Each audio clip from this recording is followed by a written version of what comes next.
What's up, y'all? Y'all are listening to Living Corporate's flagship podcast.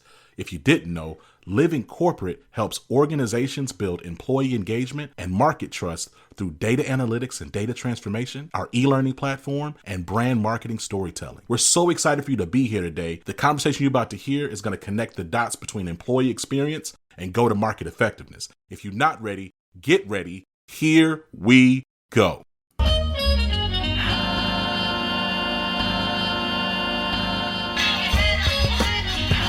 Kelle Rozell, welcome to the show. How you doing? I am great. Thank you for having me. It's been a long time coming.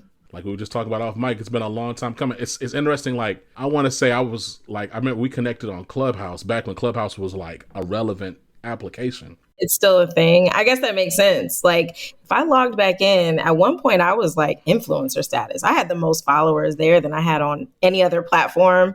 And, I had to let it go. I was like, this is just not working for me anymore.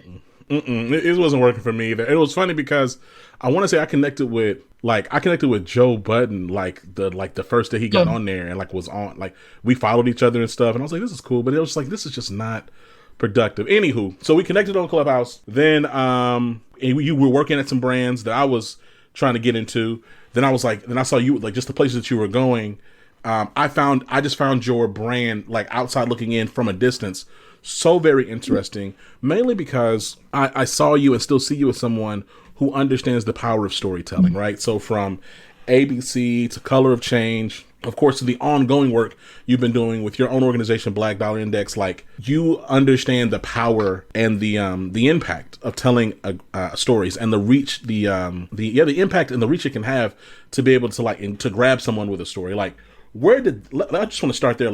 Where did the appreciation for storytelling come from? Honestly, I don't know. But now that you're asking me, I'm thinking back to the first, I have a box of old artwork that my mom kept throughout the years from elementary school. And I remember I had this little notebook paper stapled together and I made the cover, and it was called The Golfland Mystery. And it was about aliens landing on a golf course. I have no clue where it came from. My parents played golf, so it was probably just like that. I didn't really see myself as a storyteller. I think it's just something that is just there, especially as I grew up as a kid online, as social media platforms change constantly, what is it, chronically online. So, there's a lot of stories to tell when you come up in the entertainment industry and you pair that with platforms where it's, there for you to tell these stories and talk. Working in television, it kind of gets baked into you. You understand, even from a marketing perspective, how you have to sell content. And some of that is creating integrated moments that feel, a little bit more connected. It's not just a promo. So I think it's just kind of always been there. It was formalized when I received the title of Chief Marketing and Storytelling Officer. But then I started my own brand and I realized that data is not always that digestible. It's not always that exciting. So I knew that I had to present it in a way that was more exciting. So, storytelling is how Black Dollar Index shares the message to keep consumers informed. I think storytelling for me, it's personal, right? I think that's really the power of a story. When an effective story is personal. What I find in my own experience is who's telling the story is really important, right? So I think about in my career, how many times my career turned left or right because of who I allowed to tell my story or how I demanded to tell my story. Yeah. I'm curious for you, what is the difference as you continue to tell the stories from your own view and power and voice versus the storytelling that you may have done for major corporations?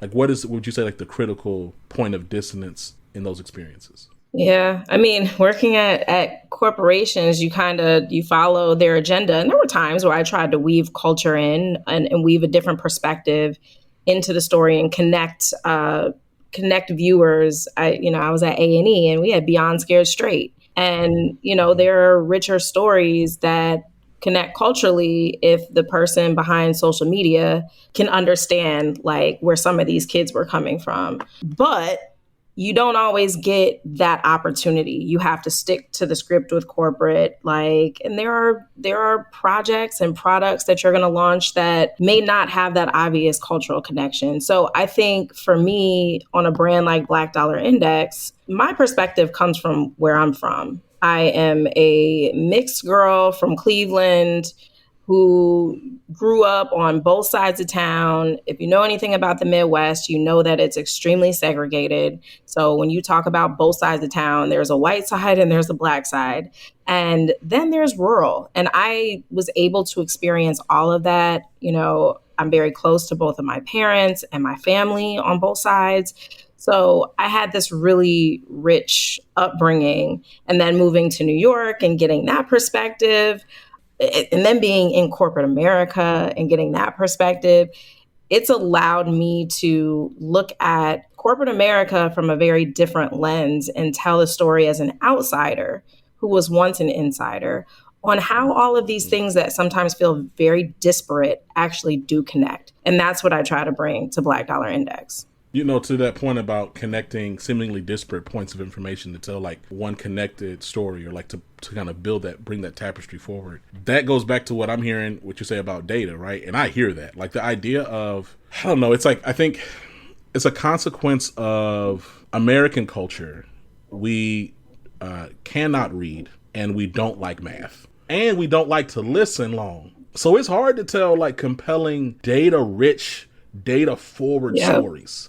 Like that's a skill. You know what I'm saying? So like, what in your work, both at Black Dollar Index and just your career overall, what have you learned in terms of like the magic or the, you know, because I think my experience of living corporate, it's a bit of an art and a science, right? What is it like? What have been like your key lessons in how to build those stories in ways that grab people? Yeah, I mean, I'm still learning, and I think video is a huge part of it. And that's something that I am trying to like wrap my head around as somebody who comes from TV, as somebody who was probably spent the bulk of my social life. Like when I was recording myself, I was in my 20s and 30s. And now I'm like, do I really have to be a creator to tell this story? But we're all seeing increasingly that is one way to break through in this like short attention span. So there's that. For me, you know, I'm looking at the trends, I'm looking at the conversations that we're wrapped up in, and I'm making that connective tissue, you know, between Levi's, Beyonce. Okay, let's go beyond the surface now, because we're all talking about this collaboration. So let me like slide the pill in with the sugar. And I think that's really my formula is like, we all care about what these corporations are doing. I think most of us are now at this moment where we're not here for performative marketing anymore. So I want to tell a really culturally relevant story and slide the data in a way that's like, I did not know that they only hired, you know, this company only hires 2% Black people. And it can't just be one data point that we take and run with. Like, how do we round it out and tell more? But I think the most critical piece is the cultural relevance. You know, what is the Beyonce effect? Or today we're talking about NFL and fashion. Let's go a little bit deeper. So getting that hook of like, I care about this thing. I care about NFL. I care about fashion, but let's go a little bit deeper. That's at least how I'm approaching it. And, you know, I try not to like make it super academic or like overly intellectual. You know, there are things that I'm like, you know, people ask me questions. I'm like, I don't know. I don't understand that. I'm just trying to make it make sense for myself along with everybody else at times. You know, it's interesting as we talk. First of all, I love the work the Black Dollar Index is doing and has been doing.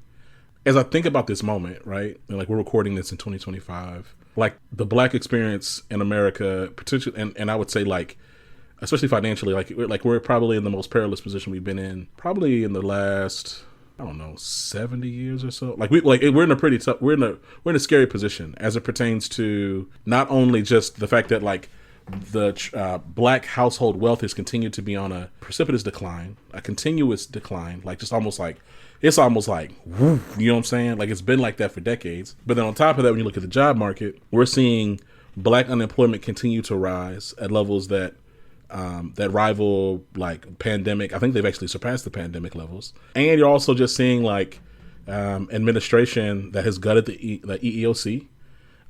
You've seen the administration that is actively undermining efforts that would support, first of all, any employees, like not just black folks, employees, yep. Period.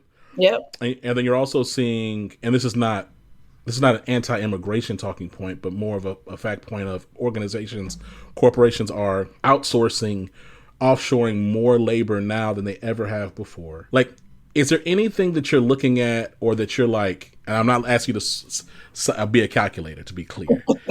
Is there anything that like that sticks out to you in this moment related to like black wealth, black employment, like the future of black people as like economically, as we kind of look at like all these, not just red flags, but just active happenings in the world, in our country? Yeah, I mean the one thing that I think we've all kept seeing is the headline around 300,000 Black women. The headline is 300,000 Black women have left the workforce, but the reality is that 300,000 women have been forced out of the workforce, pushed out of the workforce.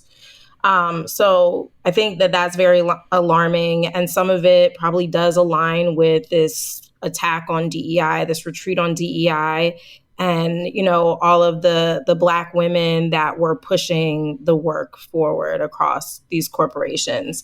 You know, I hope that translates into, and I'm seeing it, like at one point there was that great, what was it? It was like a great migration retreat or something, yes, from corporate America. We're all starting our own businesses.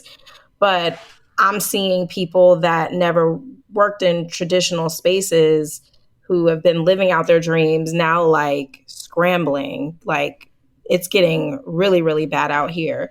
So what I'm hoping is that organizations like Black Dollar Index, like there's still work that's happening, like whether it's happening on the low, like there are organizations that are fighting, that are funding the work to move forward. And I'm really hoping that we can get more Black entrepreneurs. One of the things that I'm trying to focus on, I've stepped into kind of this Black franchise space. And I think that there's a lot of opportunity for Black entrepreneurs that want to get in that space, not only as franchisees, but franchisors. So, you know, I'm hoping that out of this moment, we can really find the advocates that are still investing in us and really turn this lemon moment into lemonade. But I don't know, I don't know exactly what's going to happen. It's scary, but I'm feeling encouraged that there is opportunity on the other side of this. And as I've, been talking to people, I think we all kind of have the same feeling that the pendulum is going to swing back. I don't know when, but it has to. And, I'm here for it. And I'm going to be doing everything in my power to continue to push that narrative forward. I'm really concerned. And I think, what's interesting, I think, first of all, I think it takes all types, right? Like you have to have the optimist, you have to have the realist, you have to have the pessimist. I think pessimist is a bit overused though, because I think really pessimism and realism low key be first cousins.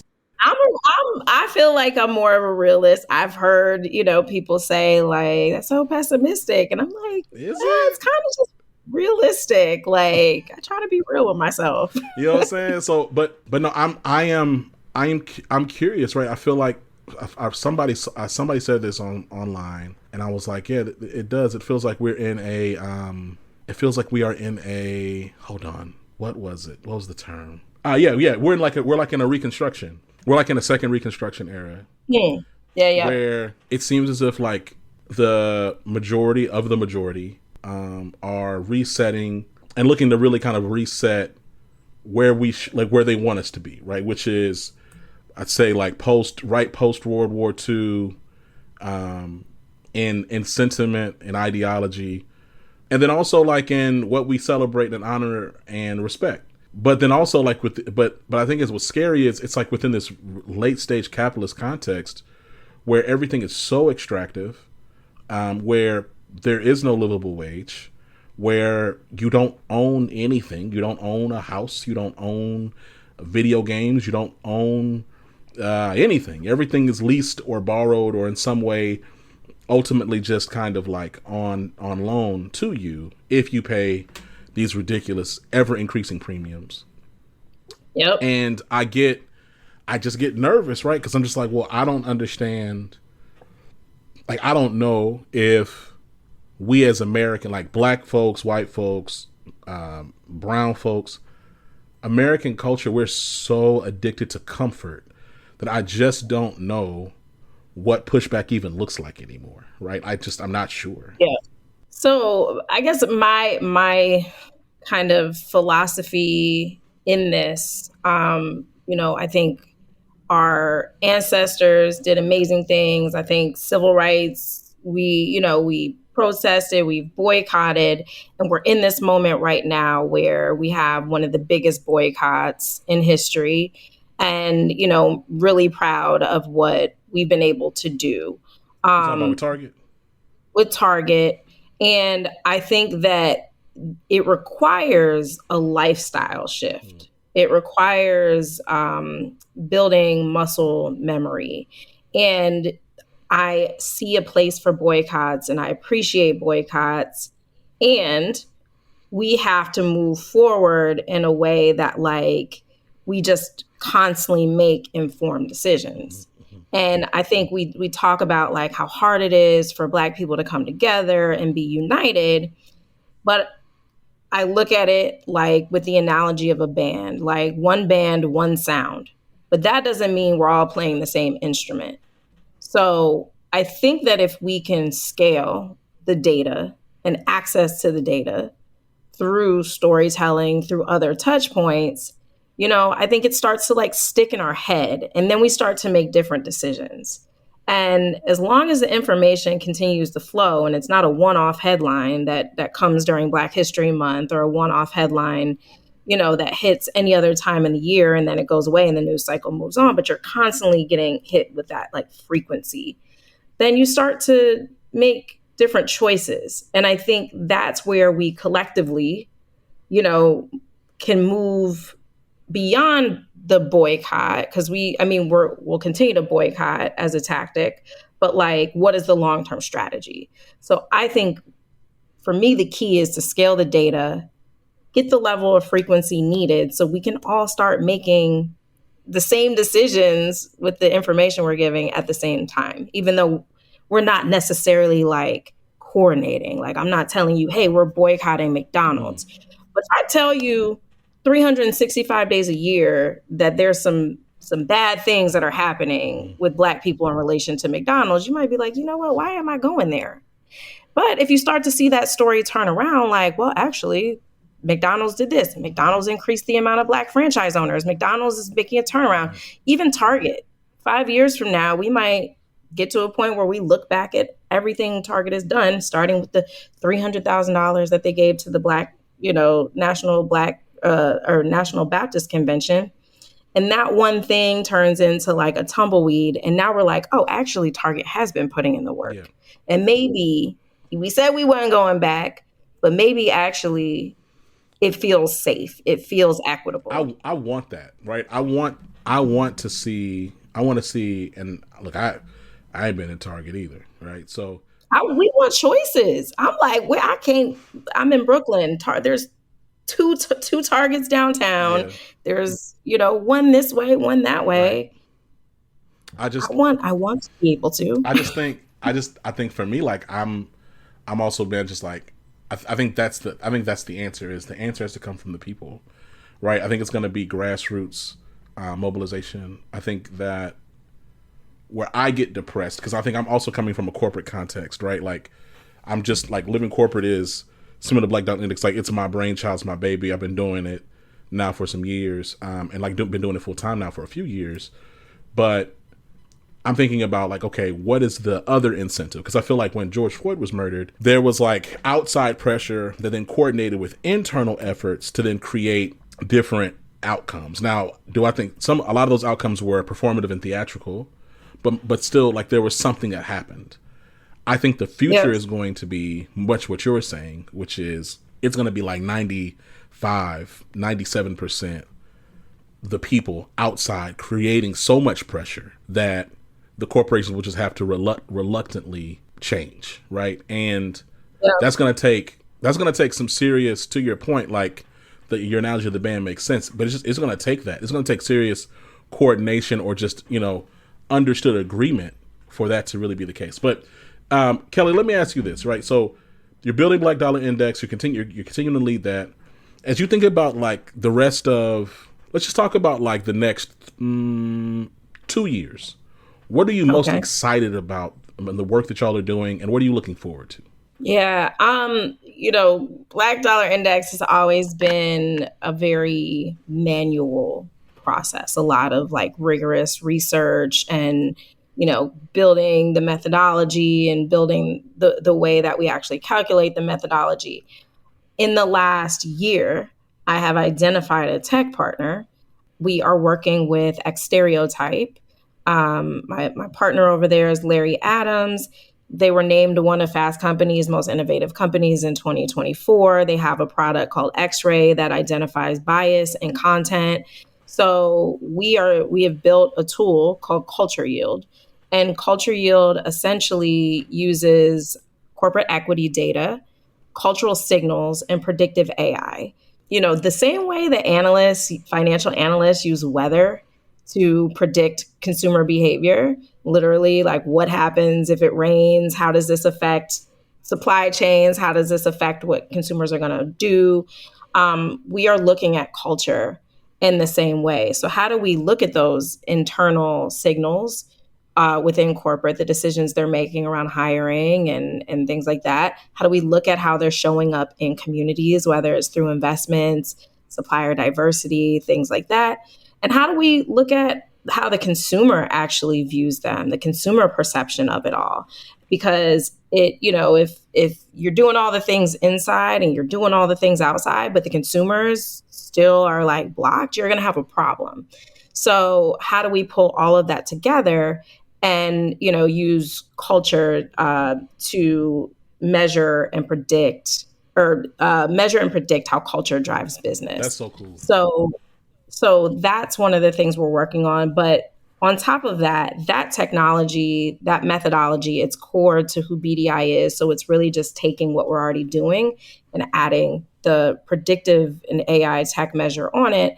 But that will be able to serve so many different things. It goes back to the storytelling and building narrative power using some of that data, not all of it.